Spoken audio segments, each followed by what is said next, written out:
Assalamualaikum warahmatullahi wabarakatuh. Nama saya Agni Hanifatil Hakim dengan NIM 22 10 10 700 289. Di sini saya akan menceritakan cerita rakyat, yaitu asal-usul Majalengka. Pada zaman dahulu, berdirilah sebuah kerajaan yang bernama Kerajaan Panyidagan. Rakyat dari Kerajaan Panyidagan hidup aman dan makmur. Kerajaan ini dipimpin oleh seorang ratu yang bernama Ratu Sindang Kasih, atau biasa disebut juga Ratu Ayu Rambut Kasih. Ratu Sindang Kasih memiliki paras yang sangat cantik. Ia juga memiliki ilmu lahir dan batin, sehingga ia bisa meramal kejadian di masa depan. Sehingga para senopati kerajaan pun tunduk pada titah sang ratu. Karena wibawa sang ratu juga, senopati kerajaan dan rakyat dari Panyidagan tidak berani menatap mata sang ratu. Dalam pemerintahannya, sang ratu dibantu oleh senopati kerajaan yang menjaga keamanan dan kesejahteraan rakyat, yaitu ada Ki Gedeng Cigobang, Ki Gedeng Mardapa, dan Ki Gedeng Kulur. Pada suatu hari, sang ratu mengadakan pertemuan di pendopo kerajaan. Dalam pertemuan tersebut dihadiri oleh senopati dan hulu balang kerajaan. Dalam pertemuan tersebut, sang ratu berkata bahwa tak lama lagi kerajaan akan ditimpa bencana. Sehingga sang ratu berpesan kepada senopati dan hulu balang kerajaan untuk menenangkan para rakyat. Dan ratu juga berpesan apabila ada utusan kerjasama dari kerajaan lain, harap diterima dengan senang hati. Dalam pertemuan tersebut, sang ratu juga berkata bahwa sebentar lagi akan ada seorang tamu, yaitu pria dengan badan tegap dan cakap. Kedatangan pria ini akan membawa bencana bagi kerajaan, tetapi rakyat tidak akan mendapatkan bencana tersebut. Ratu juga berkata bahwa apabila kerajaan ini telah lepas, keyakinan rakyat dan juga kepercayaan rakyat akan berpindah. Begitu pesan ratu pada saat pertemuan. Mendengar pembicaraan sang ratu pada saat pertemuan, Ki Gedeng Cigobang, Ki Gedeng Mardapa, dan Ki Gedeng Kulur pun segera pergi ke perbatasan wilayah kerajaan dan membangun pendopo keamanan di tempat tersebut. Karena di tempat tersebut, seluruh wilayah kerajaan dapat terlihat dengan jelas oleh Ki Gedeng Cigobang, Ki Gedeng Mardapa, dan Ki Gedeng Kulur.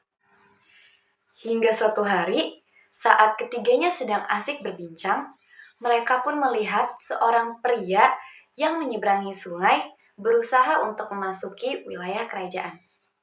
Mereka bertiga teringat akan perkataan sang ratu.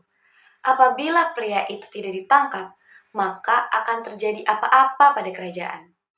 Lalu dari salah satu senopati tersebut pun bertanya kepada pria tersebut, untuk apa ia menyeberangi sungai tanpa seizin mereka bertiga? Tetapi pria tersebut justru menghiraukannya. Ia malah terus menyeberangi sungai sampai akhirnya ia tiba di tepi sungai dan menjauhi ketiga senopati tersebut. Mereka bertiga pun marah merasa dihiraukan. Akhirnya, mereka mengejar pria tersebut. Sayangnya, mereka bertiga kalah cepat oleh pria itu.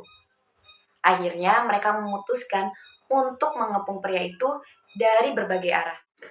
Merasa dirinya sudah tidak aman dan terkepung, pria tersebut pun memutuskan untuk masuk ke dalam salah satu rumpun yang tak jauh dari tempat ia terkepung.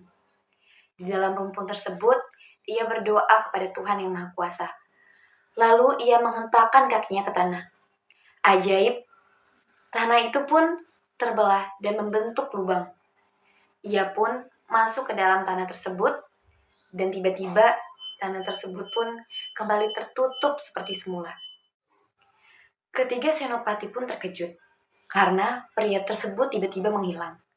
Karena penasaran, ketiga senopati pun menebas rumpun yang ada di sana. Tapi sayangnya pria tersebut tidak ditemukan. Akhirnya ketiganya pun memutuskan untuk kembali ke kerajaan Panyidagan. Ternyata pria tersebut bernama Pangeran Muhammad. Ia berasal dari Cirebon.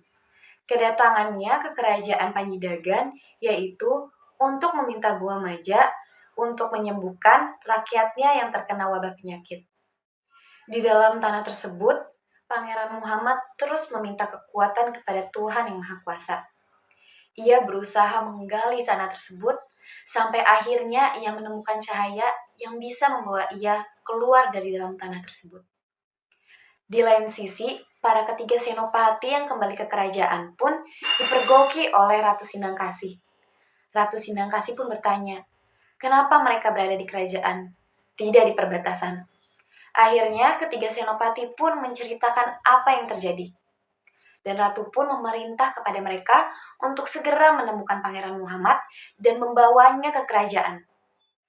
Ketiga senopati pun segera mencari Pangeran Muhammad ke seluruh penjuru. Sampai akhirnya mereka tiba di kebun jati, di mana Pangeran Muhammad sedang beristirahat. Mereka pun segera menangkap Pangeran Muhammad dan membawanya ke kerajaan Panjidagan. Sesampainya di kerajaan, akhirnya Pangeran Muhammad pun bertemu dengan Ratu Sindangkasih. Ratu Sindangkasih memberi perintah kepada Ki Gedeng Cigobang untuk membiarkan Pangeran Muhammad beristirahat terlebih dahulu. Setelah beristirahat, Pangeran Muhammad pun menuju ke Keputren. Tanpa Pangeran Muhammad ketahui, Ratu Sindangkasih memperhatikannya dari jendela. Ratu sangat terpesona dengan ketampanan Pangeran Muhammad. Akhirnya, sang ratu pun menghampiri Pangeran Muhammad dan bertanya apa tujuannya datang ke kerajaan Panjidagan. Dan di situ Pangeran Muhammad memberitahu bahwa ia meminta buah maja untuk menyembuhkan rakyatnya. Sang ratu pun akan memberikan buah maja kepada Pangeran Muhammad, tetapi memberi syarat agar Pangeran Muhammad menikahinya. Pangeran Muhammad menolak karena ia sudah memiliki seorang istri. Sang ratu pun murka. Sang ratu pun memerintahkan senopati kerajaan untuk memenjarakan Pangeran Muhammad agar ia tidak bisa kembali ke Cirebon. Sang ratu juga berkata, ia akan menghancurkan kebun buah maja sampai ke akar-akarnya.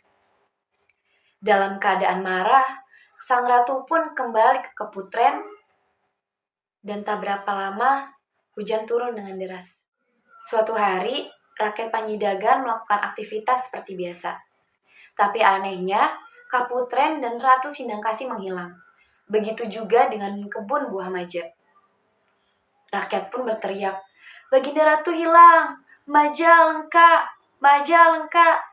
Saat itulah timbul kata Majalengka, yang saat ini menjadi nama daerah di salah satu provinsi Jawa Barat. Sekian cerita rakyat asal-usul Majalengka yang dapat saya sampaikan. Terima kasih.